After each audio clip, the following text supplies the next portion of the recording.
අද මං ආවේ මේ රස්නෙන් බේරෙන්න පිස්සු හැදෙන ටිප්ස් ටිකක් කතා කරන්න.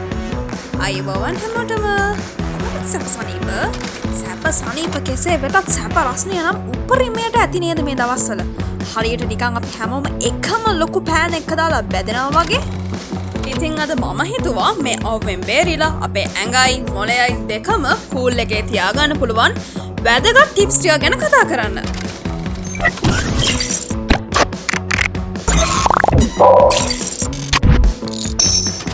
ටිප් නම්බර් 1 වතුර බොමු. පළවෙනි දේ තමයි වතුර බොන එක.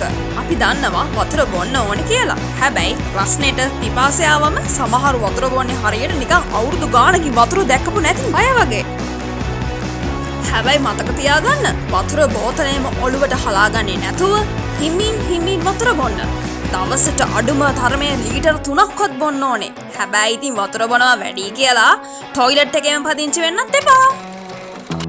සීනි අධික කූල් බීම වෙනුවට තැඹිලි කුරුම්බ හෝ ලුණු දාපු දෙහි වතුර වීදුරුවක් බොන්න.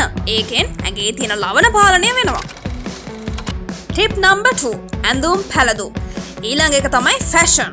මේ දවස්වල අර හිරට හිරේ තියෙන ස්කිනි ජීන්ස් හරි කළු පාට ඇඳුම් හරි අඳගෙන එළියට නම් යන්න එපා. මොකද කළු පාටට අවුව අදිනවා වැඩි. ඔයාලට ඕනේ නම් ඉතින් සෝලර් පැනල් එකක් වගේ අවුව ඇදලා අරන් අනිත් අයටත් කරන්ට් එක දෙන්න පුළුවන්. හැබැයි ලේසිම දේ තමයි ලා පාට සැහැල්ලු කපු ඇඳුම් අදින එක. ඇඟට හුලං වදින ලා පාට ඇඳුම් තෝරගන්න. එතකොට ඇඟේ උෂ්ණත්වය පිට වෙන්න ලේසි. ටිප් නම්බර් 3 මෑමේ කලාව. මේ දවස්වල අපේ පරම හතුර තමයි ෂවර් එක. රස්නේ වෙලාවට ෂවර් එක ඇරියාම එන්නේ නිකන් තාපාංකිට රත් වෙච්ච උණු වතුර. දවල් 12ට නාන්න ගින් චිකන් සූප් එකක් වෙන්න එපා. පුළුවන් තරම් උදේ පාන්දර හෝ රෑ නාන්න.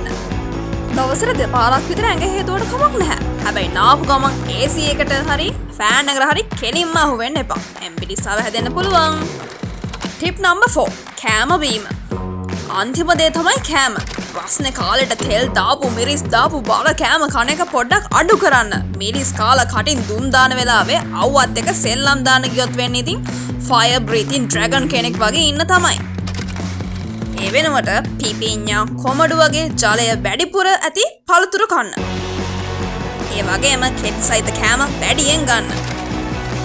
ඉතින් මේ තියෙන රස්නෙත් එක්ක මේ ටිප්ස් ටික පාවිච්චි කරලා බලන්න. මතක තියාගන්න රස්නේ තමයි. හැබැයි අපේ හිනාව කූල් එකේ තියාගන්න එක අපේ අතේ තියෙන්නේ. එළියට යනවා නම් කුඩයක් අරන් යන්න. සන්ස්ක්‍රීන් පාවිච්චි කරන්නත් අමතක කරන්න එපා. වීඩියෝ එක හොඳයි නම් ලයික් එකක් දාලා යාළුවොත් එක්ක ෂෙයා කරන්න. තවත් මෙවැනි වීඩියෝ බලන්න මගේ channel එක subscribe කරන්නත් අමතක කරන්න එපා. පරිස්සමෙන් ඉන්න. හැමෝටම සුබ දවසක්. ජය වේවා.